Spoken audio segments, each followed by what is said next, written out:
Welcome to Barsan Homestead. I'm Sandy. Today we're going to be canning up some blueberries that I got from the grocery store.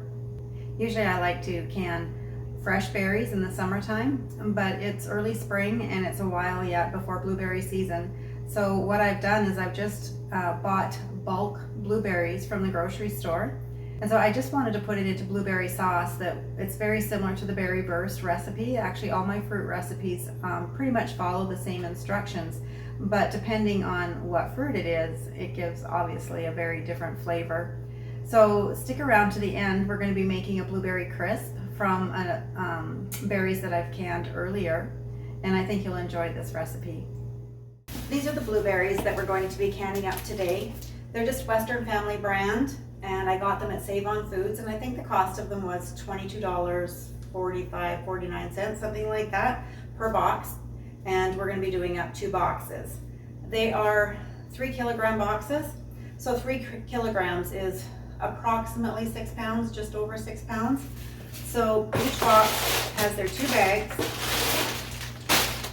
And we're just going to be putting them into a box. I've already got my first box into the stock pot, but I just wanted to share a little trick with you. How many jars does it take to can 12 pounds of fruit? So depending on the jar you're using, if you use the quart size jar, you can pretty much guarantee that it will hold 2 pounds of fruit. So if I was wanting to put all my blueberries in here doing 12 pounds of fruit, I would need 6 jars, 2 pounds per jar. But I'm going to be using the 1 pint jars because Barney and I, we don't have the children at home anymore, so we don't eat stuff as fast as we used to. So 12 pounds of fruit, 12 jars, 1 pound per jar. So I just thought that was a little trick that you might want to know next time you're canning fruit and you're trying to figure out how many jars you're going to need to wash up to get ready, because it's nice to have that prepared and ready. Even if they're washed and reboxed, then you just have to pop them into your oven or however you're sterilizing yours. Everybody does it differently, so that's just how I do mine. If I'm doing 100 pounds of fruit, I will do up about 55 jars of, because depending on what it is, of course, but if I'm doing peaches, I always try to do up 100 pounds, and I will have 55 jars of these ready to go so that I can get it done as quickly as possible. It's really nice to have all your jar washing ahead of time because you don't want soapy mixed in with your food, because that will destroy what you put in your jars if you get any soap in it. So just wanted to share that little bit of a tip with you. We're going to turn the canner on and get it ready to go. Get it warming. The jars are in warming. My lids and rings are just going to come to a boil. And now it's time just to work on the fruit. I have already got 2 bags in the stock pot. I'm just going to add the other 2 bags.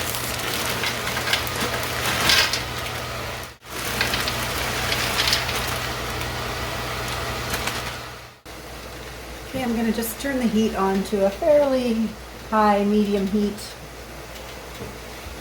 And I'm just going to add, so this doesn't stick, I'm just going to add 2 cups of water just to help prevent this from sticking to the bottom of the pot.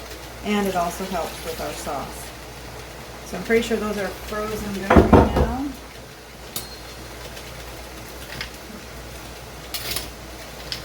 So they'll be a few minutes getting warm. So I'm just going to cover them.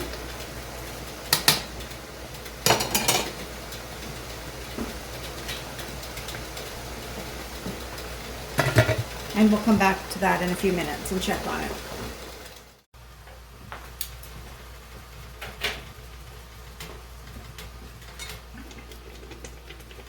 The blueberries are ready for the next step. They're boiling nicely. They smell very delicious.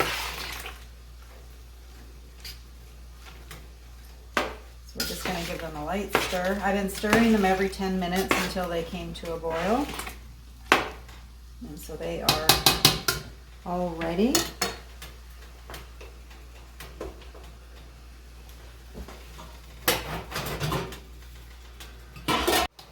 If you were just going to be doing 3 kilograms of fruit, or 6 pounds, then you would want to add 1 cup of sugar. We are doubling the recipe, so we're going to do 2 cups of sugar. You can use whatever sugar you feel like using. You can use honey, maple syrup, cane sugar. I'm using cane sugar. You can use white sugar. Whatever you have on hand, that works. And you're going to want to do a taste test on this. I always recommend doing taste tests because you're canning up a lot and you don't want it to have a flavor where everybody won't eat it. So you want to taste it and make sure it's the proper sweetness for you. I know this is fine because I've done this recipe many times and I know this is going to work. So now we've added our sugar, and in here I have 4 tablespoons of cornstarch to half a cup of water. You're doubling the recipe. It'll be 8 tablespoons of cornstarch and 1 cup of water.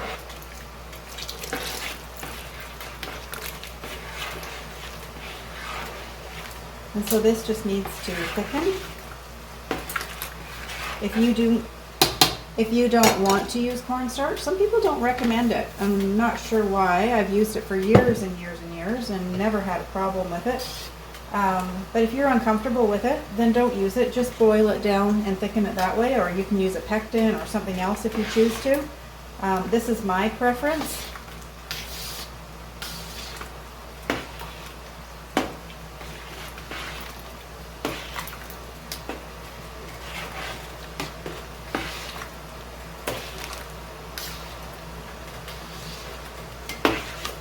So it's already starting to thicken nicely.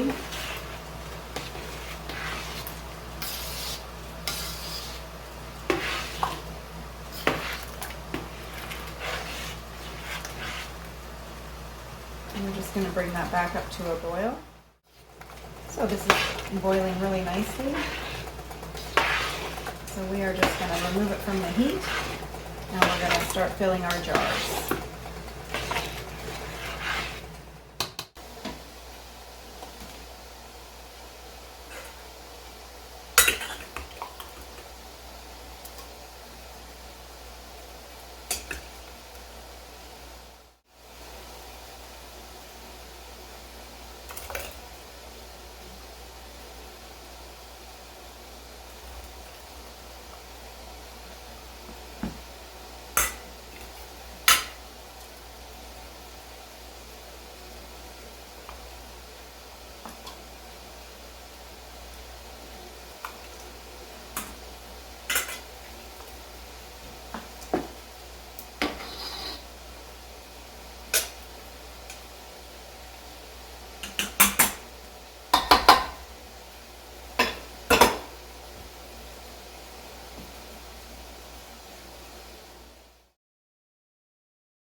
We're going to process the pints for 10 minutes. If you're using quarts, you're going to want to process them for 15 minutes.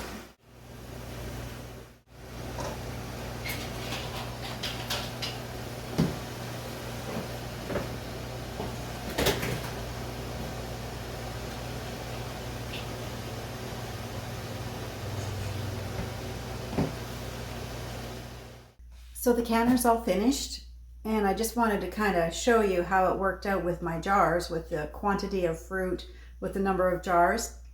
I had 14 jars in the like between the 2 canner loads full. I lost one. I'm not sure what happened with that, but anyway, I lost one there. And in the end, I had about 2 extra jars. So I poured them into my casserole because I want to make a blueberry crisp. So I'm not going to open other jars.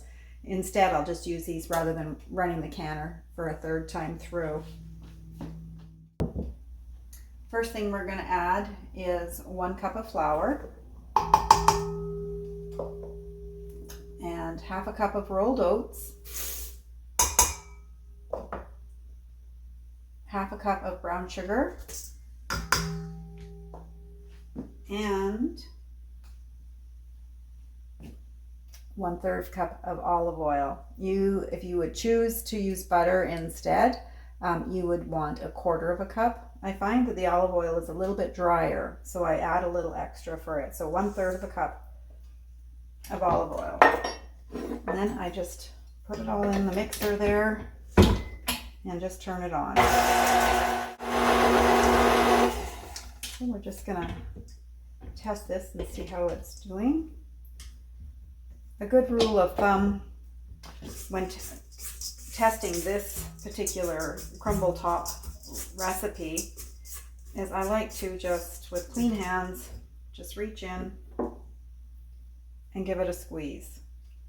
And it should be clumpy like that, because you want it to be a little clumpy. If it's not at all clumpy and it's just totally crumbs, it's going to be very dry and you're going to wish you would have added a little bit extra oil. So that, I think, is going to be very good.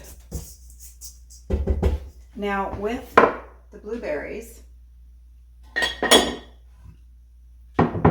you can add less in there. I want this to be real fruity. If you didn't, you could put in half the amount or just even a little less, but whatever suits your fancy, but I like it to be very fruity. So we're just going to add the crumble topping.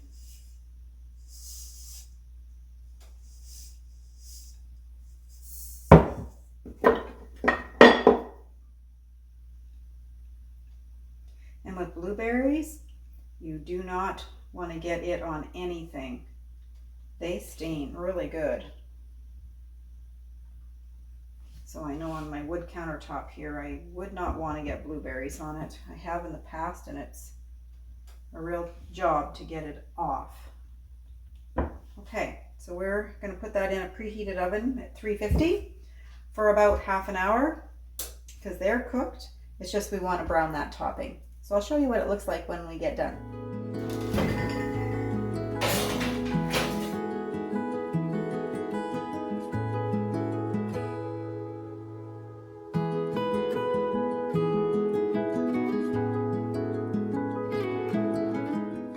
I just want to thank you for joining me today. I look forward to seeing you in the next video. Bye for now. God bless.